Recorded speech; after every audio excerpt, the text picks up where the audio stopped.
Tetzaveh est une paracha qui précède Purim. On lit dans la paracha Tetzaveh dans une année simple, toujours le Shabbat d'avant Purim, et en même temps, on lit dans la Haftarah Zachor, Matir Zachor, et on lit le Inyan de Amalek. Parashat Tetzaveh a quelque chose de particulier. C'est la seule paracha où le nom de Moshe Rabbeinu n'apparaît pas. Pourquoi il n'apparaît pas? Parce que Moshe Rabbeinu avait dit, au moment où il plaidait la cause des Bnei Israël pour la faute du veau d'or, il a dit ceci à Kadosh Baruch Hu. Im aïn, si c'est nous, c'est-à-dire si tu ne veux pas du tout pardonner au Bnei Israël la faute du veau d'or, mehenina misifrecha sher katabta. Efface-moi de ton livre que tu as écrit. Mais Sifrecha, le Gaon Mibina dit, Misefer Chaf, Asher Katavta. De la paracha qui porte le numéro 20, c'est Chaf, et paracha Tetzaveh, c'est la 20e paracha de l'année depuis Bereshit jusqu'à Tetzaveh.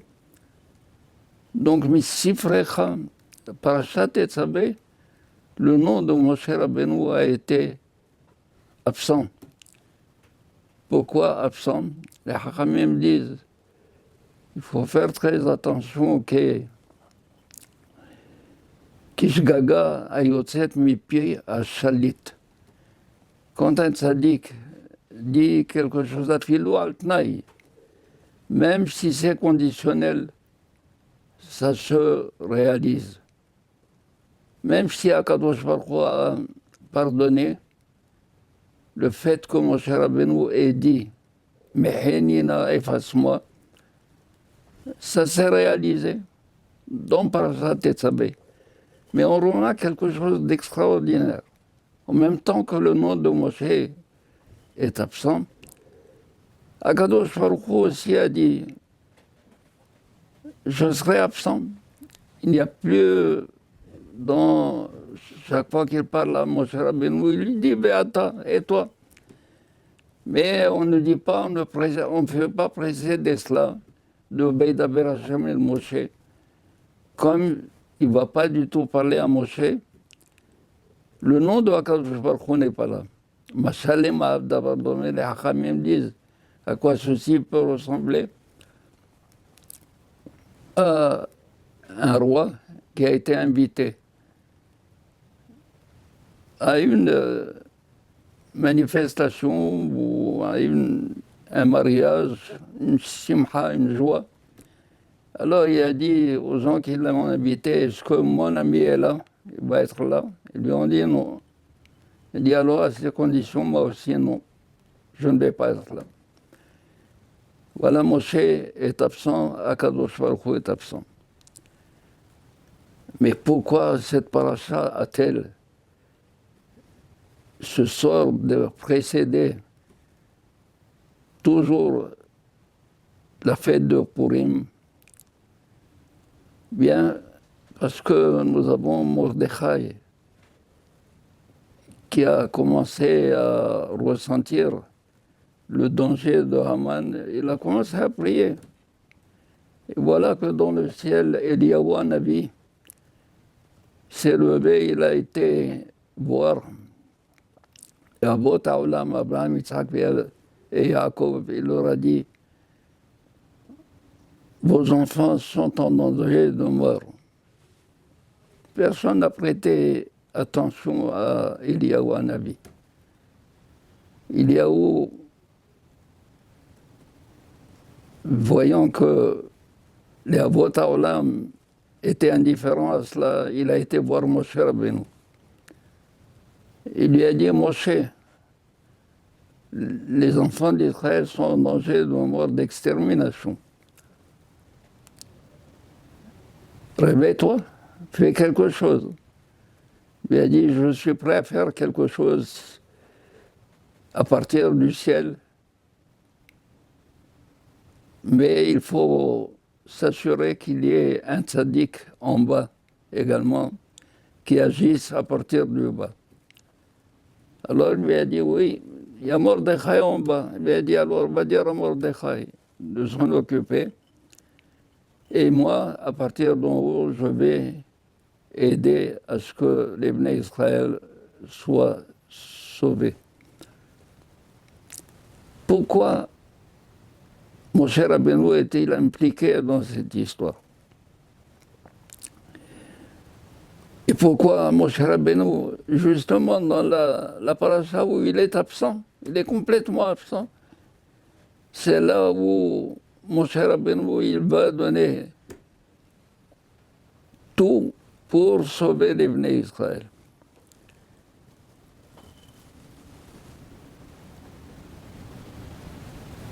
Nous allons voir que Moshe Rabbeinu a été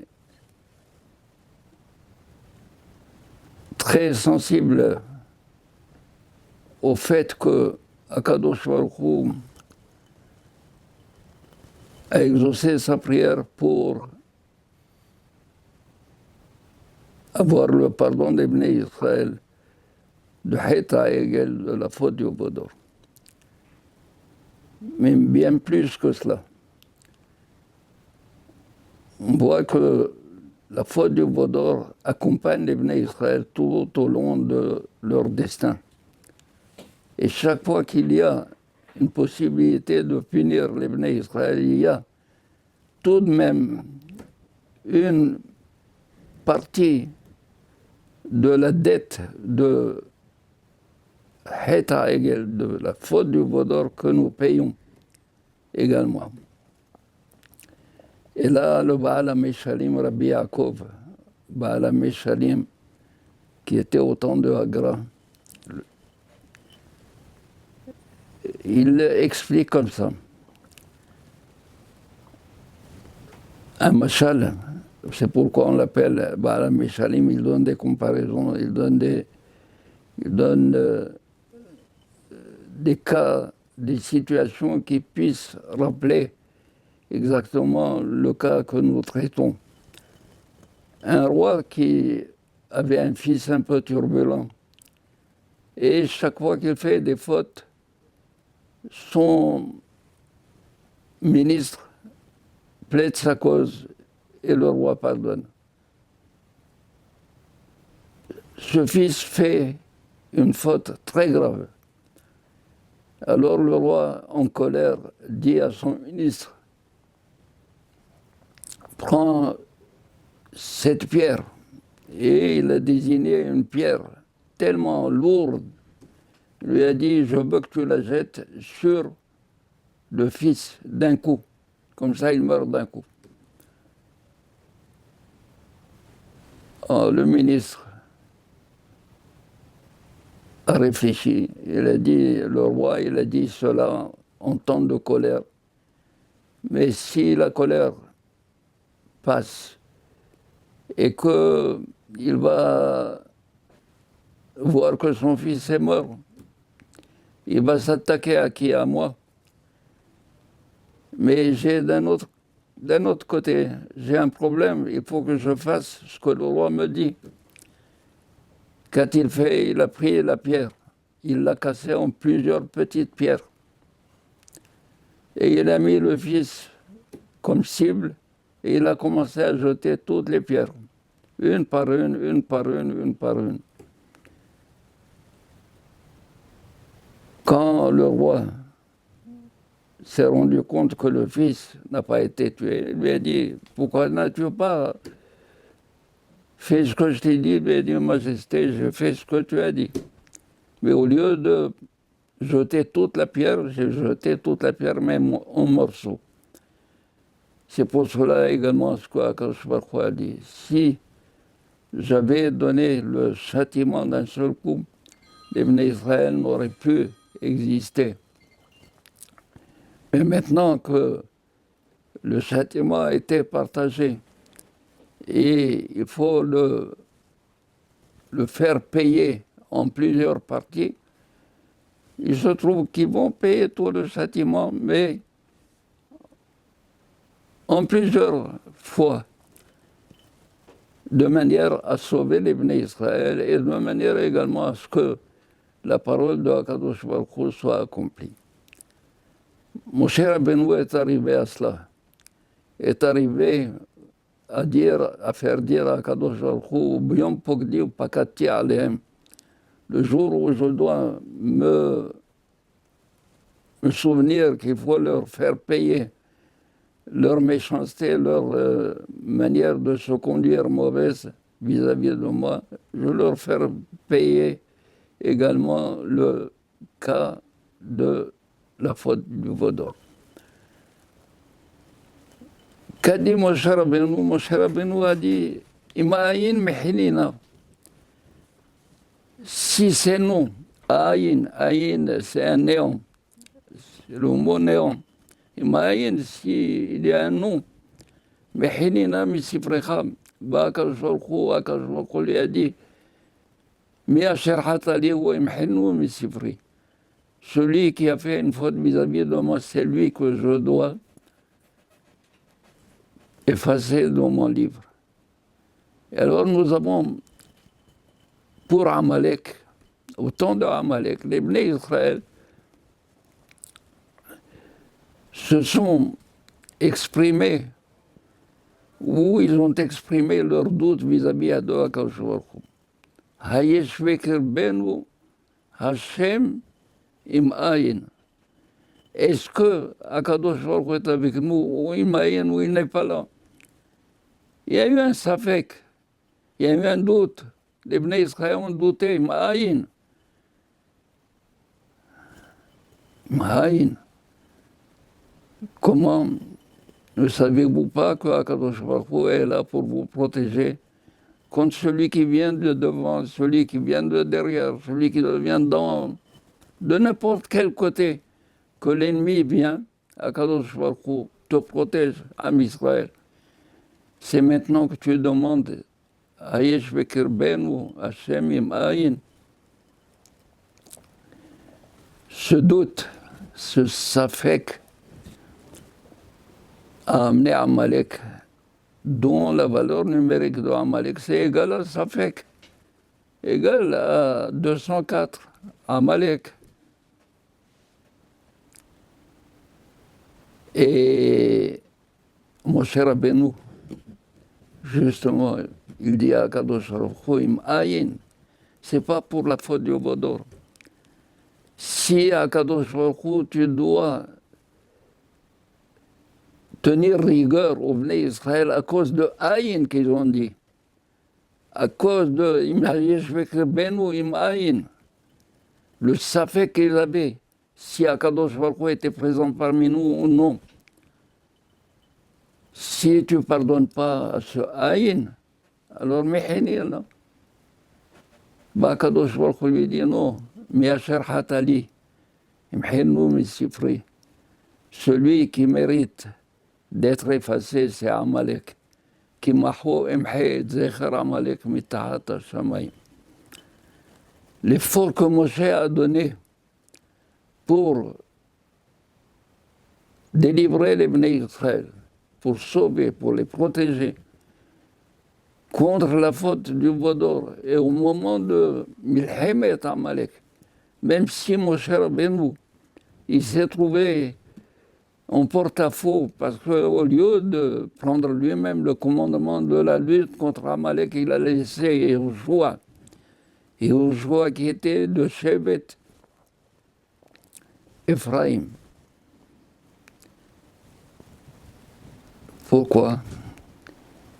Parce que il a dit Amalek, c'est le petit-fils de Esav.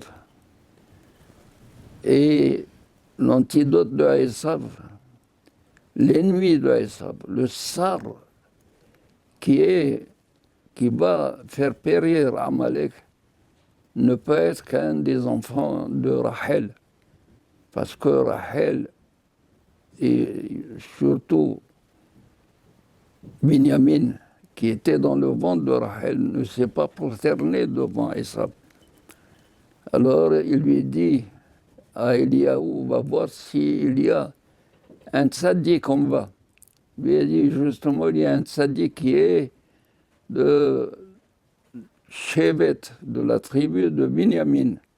Binyamin qui était dans le ventre de sa mère, qui ne s'est pas prosterné devant Esav, c'est lui qui va avoir Haman, qui est le descendant de Amalek. Et nous avons bouclé la boucle. Mon cher Rabbeinu n'étant pas présent, de la même manière que dans la Megillah, il n'y a pas le nom de Akadosh Baruch Hu. Il y a des allusions au nom de Akadosh Baruch Hu, Hamelech, des fois. Ça fait allusion à Akadosh Baruch Hu, Mimakom Aher. Shlach Shirmama Akadosh Baruch Hu, il va à Makom Aher.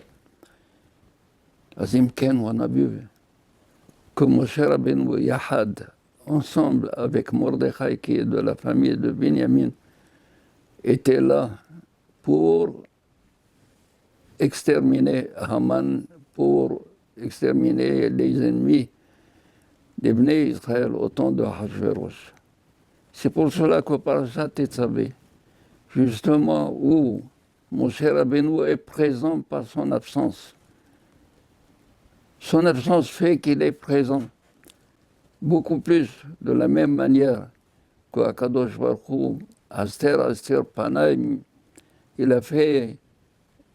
a caché son visage. Pour cela que nous allons lire le rouleau d'Esther, parce qu'il y avait Hastarat Panim, le visage caché de Akadosh Baruch Hu, de la Shekhina. Mais ils sont présents malgré leur absence. Ils sont présents et présents encore, beaucoup plus que s'ils étaient présents. Voilà pourquoi Moshe Rabbeinu a été zoché. Est-ce que cette paracha extraordinaire, paracha Tetzavé, qui va parler au début de l'huile qui va être brûlée dans le candélabre. Katit la maor ve'ata tetzabele. Et ata tetzabe. Rashi à la version, il dit, toi tu es atid, tu es appelé à ordonner la préparation de cette huile. Cette huile, c'est comparé à la Torah, Katit la maor. Et Zohar Hadash apporte un enseignement que les 4 galouyot, les 3 premières, on a été délivrés grâce aux écoutes de Abraham, Yitzhak et Yaakov. La dernière galoute, la 4e, sera grâce à Moshe Rabbeinu. Ve'ata tetzabeh et bnei Israël, v'yikhu elecha shemen zaytzach, grâce à la Torah.